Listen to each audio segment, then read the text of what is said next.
So I was planning on doing this video in a very similar style that I did to the top 10 of the decade video. Right now I thought it'd be really nice to be out in the cherry blossoms. It'd just be a good vibe for something like this.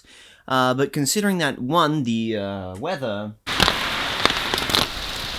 is terrible, and two, there is a certain worldwide crisis going on that means that it's probably not the best idea to go outside, so I'm stuck doing it here in my tiny, cramped little apartment. So today I wanted to talk about April Fool's Day, and in particular I want to talk about April Fool's Day videos, and how there is this weird sort of, performativity, this kind of cultural dance everyone does in regards to videos. So let's say you like a film review channel, like they're very serious essayists, they're fairly lighthearted, but not too much humor, definitely no shit posting.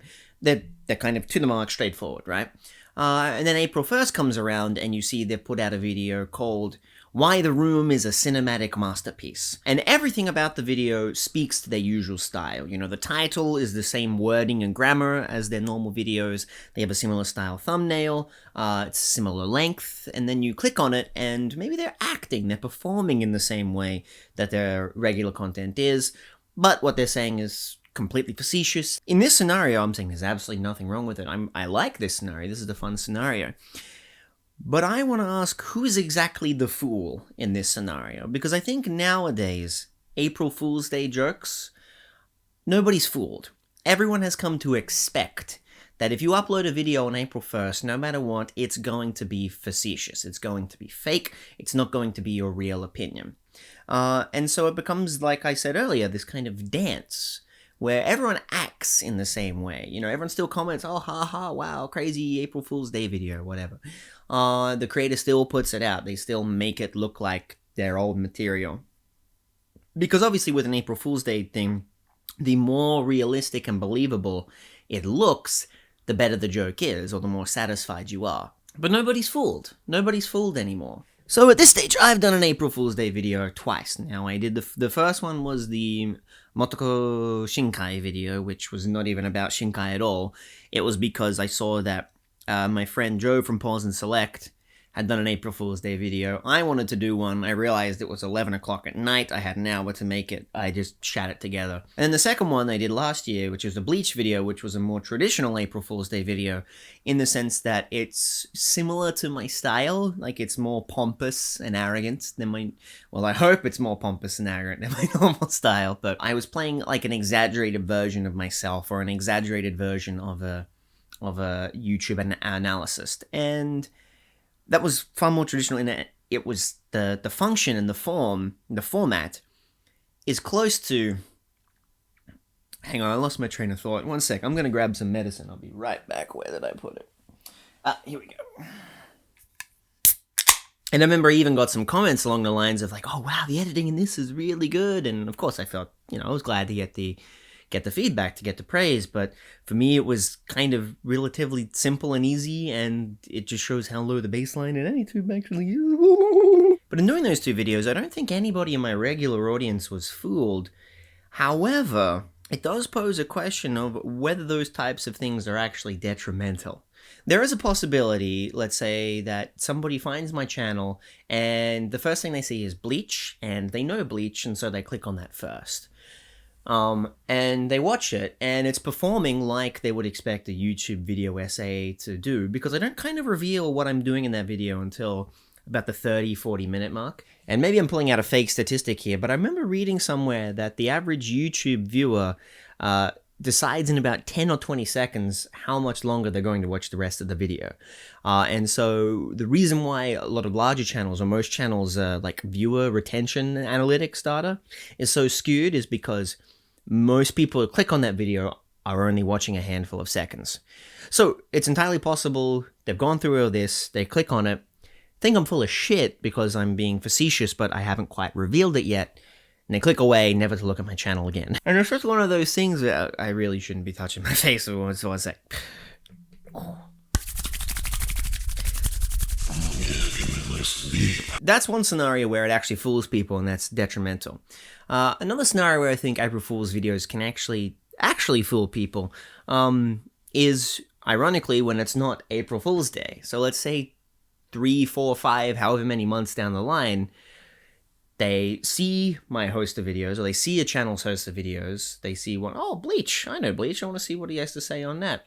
They click on it, and they're like, whoa, what the hell, I wouldn't think he would think this opinion of it. It's so crazy that they actually have to look at the day to check, and they go, oh, okay, it was April Fool's Day. And that's just really interesting to me, that you can get fooled by April Fool's Day videos on every day except April Fool's. The main reason I'm doing this is because this year I was thinking, okay, what can I do for an April Fool's Day video? Because I think April Fool's Day videos are fun.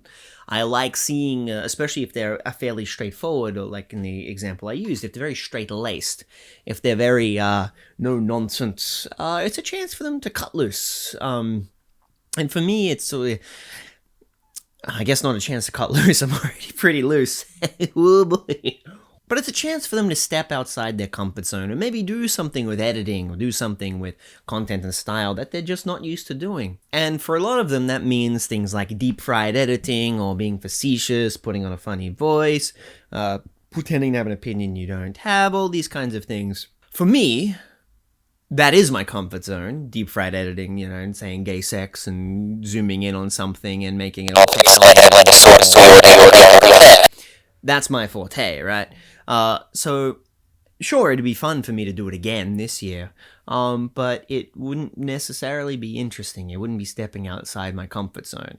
But what is stepping outside my comfort zone is doing something like this. And I guess maybe in the deepest recesses of my brain, I thought the meta-ness of doing a serious video on April Fool's Day about April Fool's Day was worth it, and a kind of meta, post-ironic Rick and Morty joke. You see now, like, big companies get in on April Fool's Day, and you get things like, say, huge media companies, like even anime studios, you know, that put forward an April Fool's Day thing, saying, oh, this is so ludicrous, imagine if we did this. But then the fans actually want it. Case in point, you have the, what's it called? Made in Abyss, right? Jeez. You have the Made in Abyss spin-off of the, I can't believe fucking Abyss. Big, tall lady. Not Rico, you dumb fuck. Ozen, that's her. Yeah, right. So, Ozen and Maruk, they're kind of that spin-off announcement, like Maruk's, what is it, marulk-chan no nichijou, I think it was called. And the company put out the April Fool's Day poster of what this, well, wouldn't it be crazy if we did something like this? And, you know, because Made in Abyss is very action, adventure-oriented show, so seeing a everyday slice of life show is ludicrous, right? But then everybody was like, bro, I fucking watch that shit. And so now you've got it to the part it actually got produced and is being released as a series of shorts before the Made in Abyss feature films. And that's kind of crazy, you know? It shows that, like, stepping outside of this box, something that's just supposed to be a day to be stupid and ludicrous, can actually produce results. And then on the flip side of that, you've got people who say, maybe due to their production schedule, they want to release something and it just so happens that it falls in April 1st. Well, what do? Do they have to push it back to April 2nd, April 3rd, release it earlier? You know, like, this day just kind of halts seriousness and actually trying things. And for me, I know I've definitely been... One moment, I need to take my medicine. And in my situation, I know that I tend to be really productive in March, and so I've had videos rearing and ready to go, and it's been like, okay, I either need to push to finish it before the last couple days of March, or I have to extend it to get it done after April 1st, because it's just going to feel like I'm making a belated April Fool's Day video if I don't. I know that's all not really necessary, and it's something I impose on myself, but I still kind of feel it. I'm really interested in seeing how April Fool's Day videos might evolve. Like, will they go down a similar trajectory to, like, this video? Will something like this become more common, where it's just like, fuck it, I'm just doing a straight, serious video talking about something? Like, will the level of post-meta irony get to that sense where it's like, okay, deep-fried editing just isn't funny anymore, or saying gay sex isn't funny anymore? That future won't ever happen, saying gay sex is always funny. Gag sex? I just wonder where and when it will stop, and, like, will people just decide to do more creative projects? Will more companies make more cool things, like marulk-chan no nichijou?